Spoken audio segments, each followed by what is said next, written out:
So, ngayong araw nga pala na to ay ipapakita ko naman sa inyo ang pre-starting warm-up. So, sa pre-starting warm-up ay i-check muna natin ang ating sasakyan.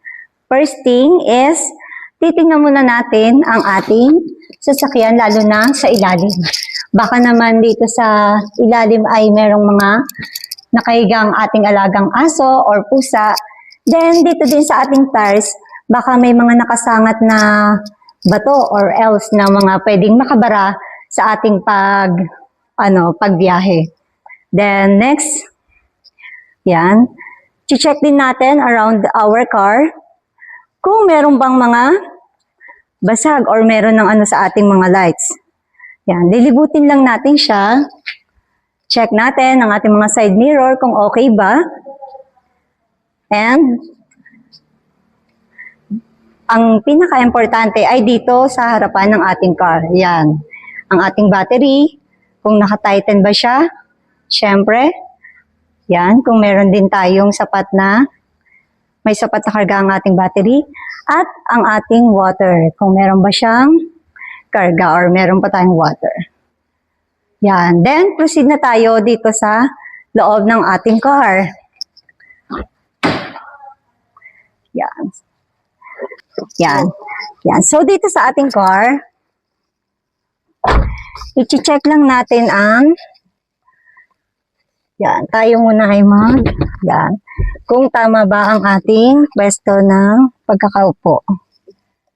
Yan. So, i-check lang natin kung sapat na yung ating, yan.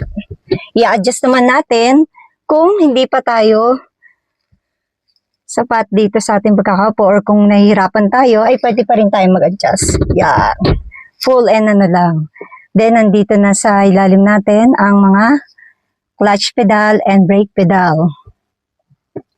Then, next, atin namang i-check. So, ang ating kamay ay nandito. Nakasakto sa ating manubela. Ganito ang position. Next, i-check din natin ang ating yan. So, huwag nating kalimutan ng ating seat belt.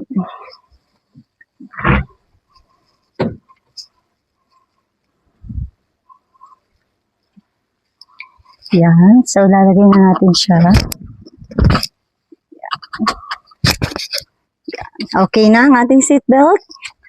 So, next naman, andito rin ang ating handbrake. Ayan, nandito siya. At meron din tayong rear mirror para naman kita natin ang ating nasa likod. Ganito lang ang tamang pagpihit dyan. Hawakan natin.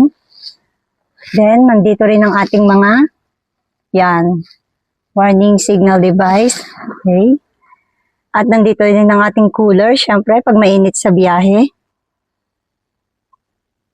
Yan. And the last one is andito naman yan, ng ating para malaman natin kung tayo ba ay tumatakbo pa at meron pang gas. Yan. Then, syempre, check din natin ang ating side mirror. Yan.